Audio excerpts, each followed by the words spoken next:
किया। सर, आज आजाद कश्मीर हमारे साथ रहना नहीं चाहता, गिलगित बल्तिस्तान जो है वो जाने को घूम रहा है, सिंध के अंदर जो सूरत हाल है आप लोगों के सामने है। इंडिया ये कर रहा है, आप खुद अपने मुल्क में देखो, इंडिया तो चांद पर पहुंच गया, हम आज भी जमीन पर है। मेरा जो न्यू दिल्ली है वो तो हम पहुंच गए चांद पे जी। SCO भी हमने की है, फिर ब्रिक्स में हम बड़े सॉलिड किस्म के मेंबर हैं, और कुछ नहीं तो G20 की एक रोटेटरी मीटिंग हमने की है, और उसमें हमने ये देखा है कि जो बाइडेन साहब आते हैं तो मैं एक मिनिस्टर को भेजता हूं एयरपोर्ट पे कि जिस तरह मुझे एक यानी मिनिस्टर ने रिसीव किया था, मैं भी मिनिस्टर को रिसीव करने के लिए भेज रहा हूं। फिर उसके बाद ये है कि P5 का जो मेंबर का बनना, यूनाइटेड नेशन सिक्योरिटी काउंसिल का परमानेंट मेंबर बनने के एस्पायरेंट हैं आप। फिर उसके बाद ये है कि यानी अगस्त 2019, जब ये 5 अगस्त 2019 का वाकया पेश आता है, इतना बड़ा ये वाकया हमने किया और दुनिया खामोश रही, और कश्मीर को हमने अपने तई वो जो मकबूजा कश्मीर है उसको अपना हिस्सा बना लिया। फिर साउथ चाइना सी में आ जाइए कि उसमें दुनिया को हमारी जरूरत है, मतलब ये कि वो जो तमाम ट्रेड रूट्स हैं उसमें इंडिया एक वाइटल किरदार अदा करेगा। और सबसे बढ़ के कि जनूबी एशिया में चाइना का जो कंपेटिटर है बन के, और चाइना के खिलाफ चाइना कंटेनमेंट की जो वेस्ट की पॉलिसी है उसके लिए मैं पुलिस मैन हूं। अब मुझे बताएं, ये इतने सारी वजूहात हों तो चौड़ तो होता है ना, आदमी सर पे तो चढ़ती है ना। ट्रूडो साहब ने जब पहली प्रेस कॉन्फ्रेंस के बाद जो दूसरी प्रेस कॉन्फ्रेंस की थी वो थोड़ी ढीली थी, उसमें उन्होंने उसमें जिक्र किया कि हाउ इंपॉर्टेंट इंडिया है, और हम इंडिया से खराब नहीं करना चाहते, हम कोई प्रवोक नहीं करना चाहते। वो दूसरी जरा वो he was on a back foot right now.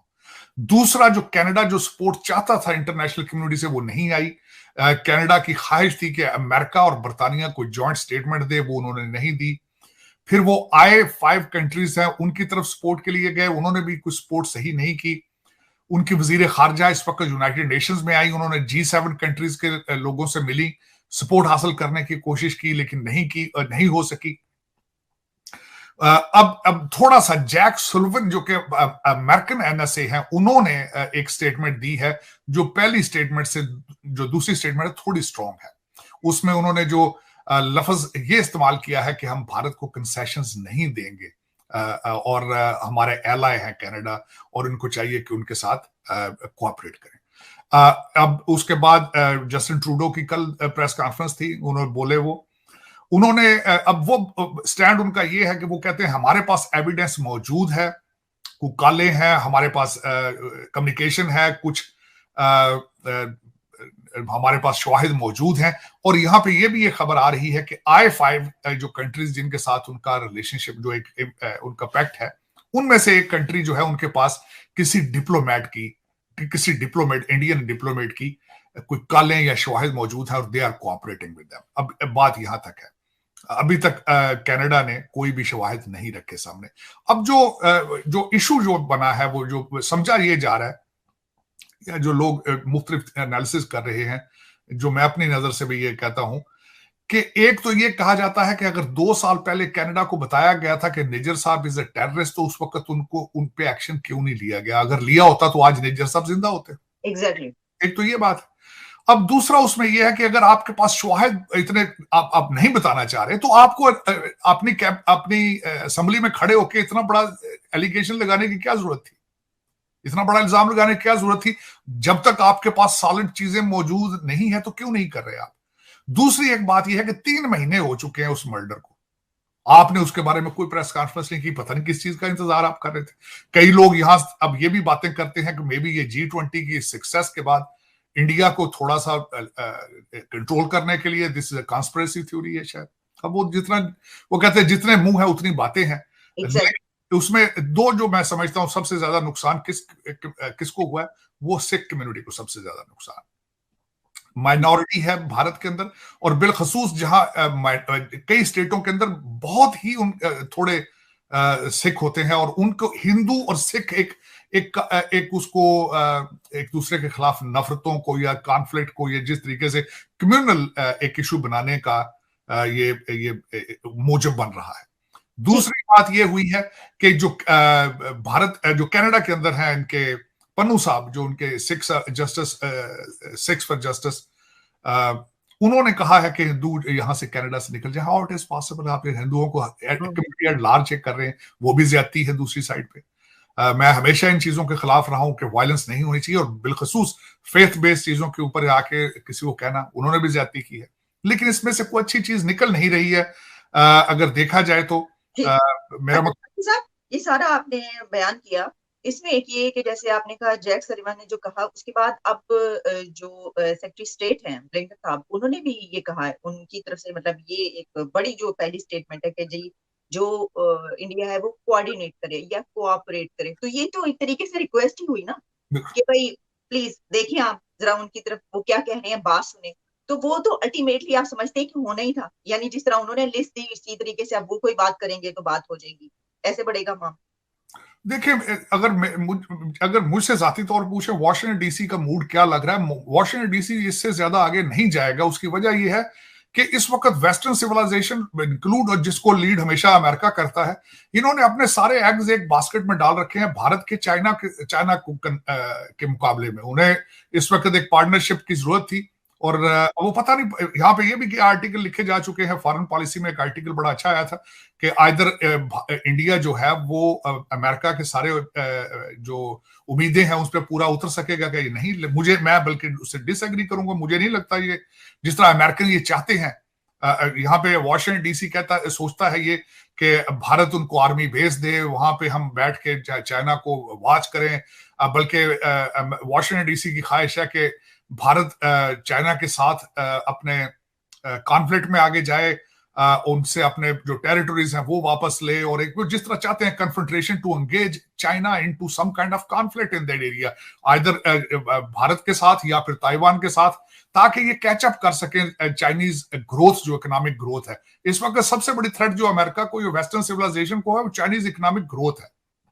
उसको ये चाहते हैं काउंटर करना, जिस तरह मैंने आपको बताया, ये ताइवान में काउंटर करके उसको एंगेज करेंगे, ब्लीड करेंगे चाइना को, या और साथ वो समझते हैं कि भारत हमें वहां सपोर्ट देगा।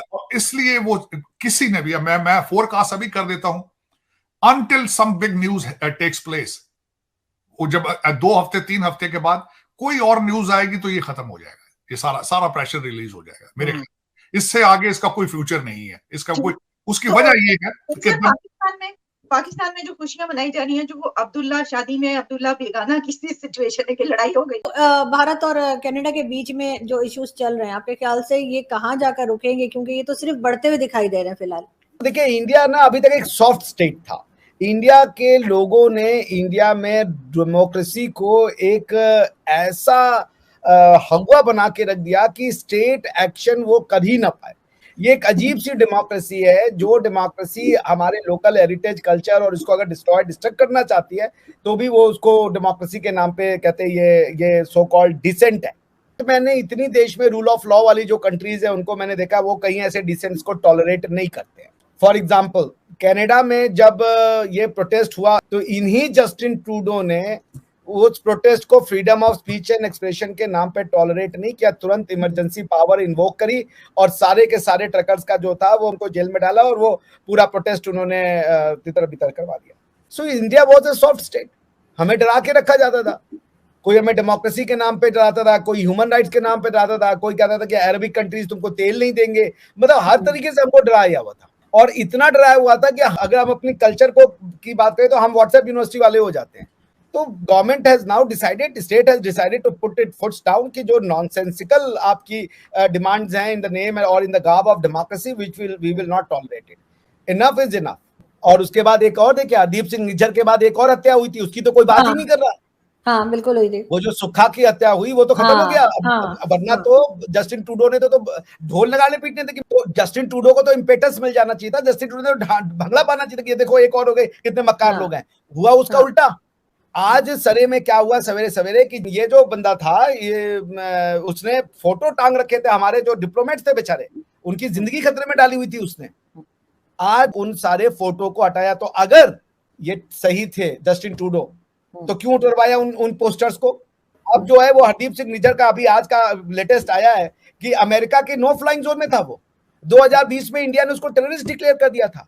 तो पॉइंट मैं ये बात बार बार कह रहा हूं कि Canada has bit its own dust, they have been cornered, कोई नहीं खड़ा हो रहा उनके साथ। बिल्कुल। और जो बात आप कर रहे हैं ना सर, वो पिक्चर्स हटाने वाली, बिल्कुल आज सोशल मीडिया उससे भरा पड़ा है। अगर वो freedom of speech and expression था तो तुम क्यों अब हटा रहे हो उसको? बिकॉज तुम तो वही डिफेंड कर रहे थे ना, या तो तुम तब गलत थे या तो तुम अब गलत हो। बिकॉज हम तो तब भी कह रहे थे कि ये freedom of speech and expression नहीं है, हम आज भी कह रहे हैं। कॉम्प्रोमाइज तो तुम्हें करना पड़ा, पोस्टर्स तो तुम्हें उतरवाने पड़े। So Canada has been isolated. Even British Columbia के जो प्रधानमंत्री हैं उन्होंने भी कह दिया कि जो ये ट्रूडो कह रहे हैं उसमें कोई शक नहीं है, कोई आधार नहीं है। आज बांग्लादेश का स्टेटमेंट आ गया, बांग्लादेश के जो मिनिस्टर साहब है उन्होंने स्टेटमेंट दिया कि भाई हमें इंडिया पे पूरा यकीन है, इंडिया ऐसी घटिया हरकतें नहीं करता, इट्स अ मैच्योर कंट्री। ये बांग्लादेश के एफएम का वो वहां पे है अमेरिका में, उनसे एएनआई ने पूछा तो एएनआई को उन्होंने ये स्टेटमेंट दिया है। और हरदीप सिंह निज्जर को इवन अब कैनेडियन जो टेलीकास्टर है वो भी उसको टेररिस्ट या क्रिमिनल बोल रहे हैं। मैं एक बात कह दूं भाई, 99.5% लोग हैं वो इस देश के साथ हैं और अमन पसंद है। ये सिर्फ आधा परसेंट लोग हैं, जो आधा परसेंट लोग हैं वो ट्रूडो साहब के पास हैं। क्यों? क्योंकि गुरुद्वारे से नशे का जो पंजाब में खेल चल रहा है वो सारे का सारा पैसा जो वो ट्रूडो साहब के पास जा रहा है। इस बात से जो इस बार ट्रूडो साहब ने की है, इससे इंटरनेशनल छवि कनाडा की कहीं रहेगी नहीं। पर कनाडा तो एक पपेट है सर उस देश का। ये सब कुछ सीआईए के इशारे पे हो रहा है भी। लेकिन आज हिंदुस्तान वो देश, आज जवाहरलाल नेहरू जी से लेके मोदी तक उसके खिलाफ भी बोले हैं। चलो नाम मैं नहीं लेना चाहता, पर मैं ये कह दूं भाई, जो यहां तक देश आज हमारा पहुंचा है, अब हमारा देश दुनिया की ताकत है, इन देशों से झुकने वाला नहीं।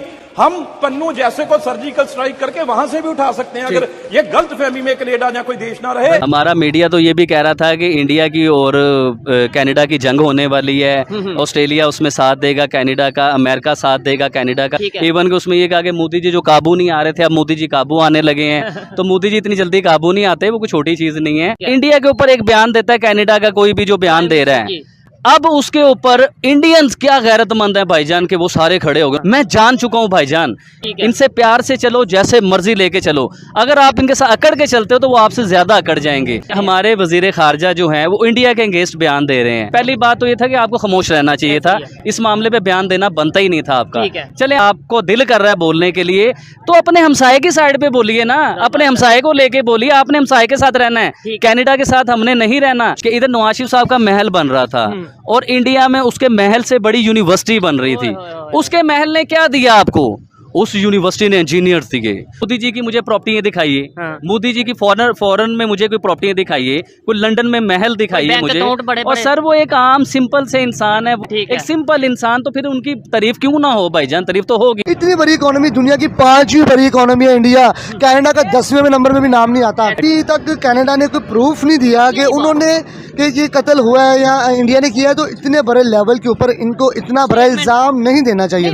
आप इतने जोगे हो, अपने आप को हम डिफेंड नहीं कर सकते तो बगानी शादी में